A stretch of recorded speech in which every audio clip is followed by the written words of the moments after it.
siapa yang berkepentingan agar Gibran menjadi presiden?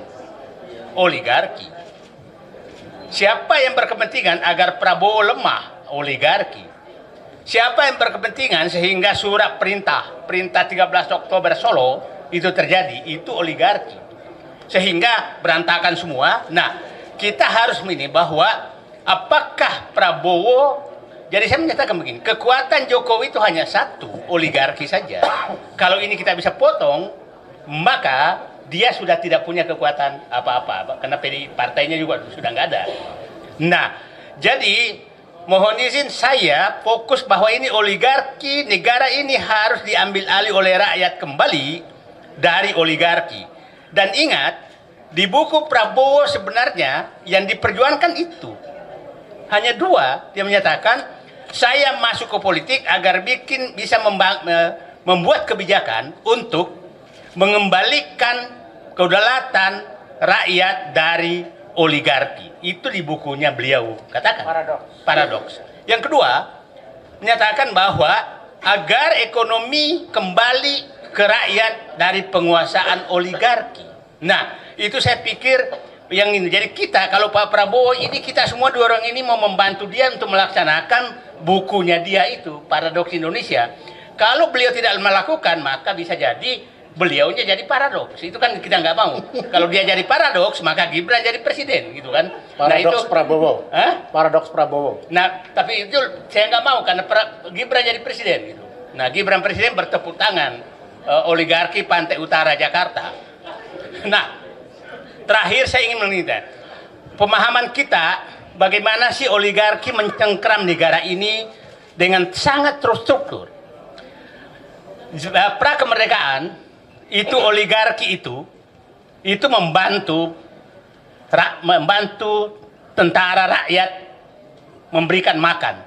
Dan ingat, oligarki saat itu bukan etnis yang oligarki sekarang. Saya nggak usah jelaskan supaya jelas. Jadi jangan oligarki sekarang seakan-akan berperan terhadap negara. Pada saat zaman kemerdekaan, oligarki yang etnis sekarang itu sama sekali tidak ada yang membantu tentara rakyat berjuang. Nah, Orde Lama, Bung Karno, itu oligarki yang kaya raya yang menyumbang. Monas, Garuda, itu dari Aceh.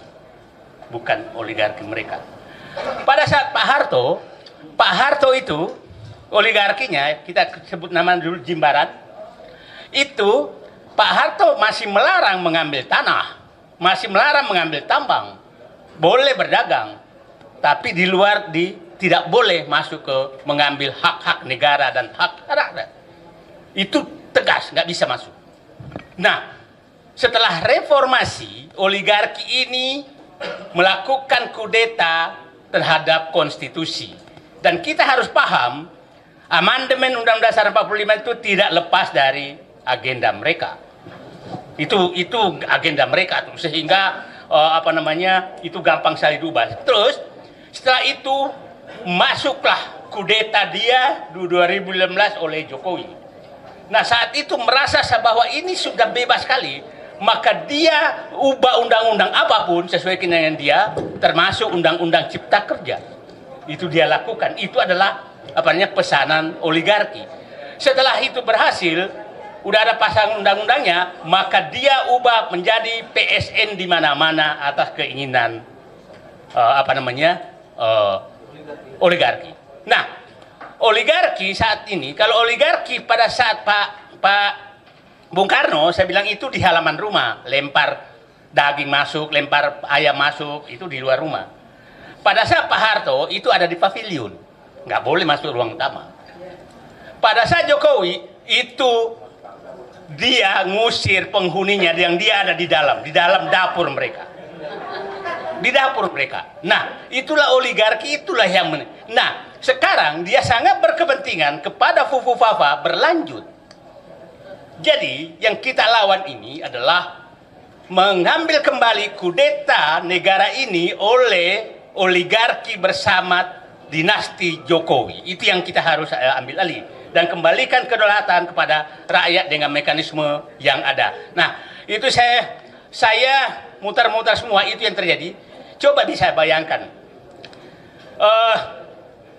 bulan Juni, itu bulan Juni atau Juli dulu Jokowi menandatangani, contoh saja bagaimana oligarki. Juli dia tanda tangani Rempang, kerjasama Cina tentang Rempang di Cina sana, disaksikan Jokowi dan Jinping. Agustus, Menko Perekonomian Airlangga Hartarto yang tanda tangan di sana itu Bahlil. Kita harus mulai sebut nama supaya jangan mereka terus enak aja. Nama kita harus mulai sekarang karena kita harus identifikasi siapa sebenarnya alat-alat oligarki di negeri ini dan berbungkus politik. Airlangga Hartarto Agustus menyatakan menandatangani PSN Rempang. Bahlil langsung menyatakan 22 September Rempang harus kosong.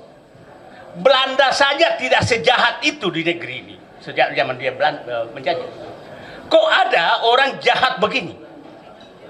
Hanya sebulan rakyat harus diusir yang sudah puluhan tahun, ratusan tahun tinggal di situ. Nah, ini betul-betul menurut saya sangat berbahaya bagi bangsa ini. Kita tidak tahu, ini sedang diskusi kita di sini.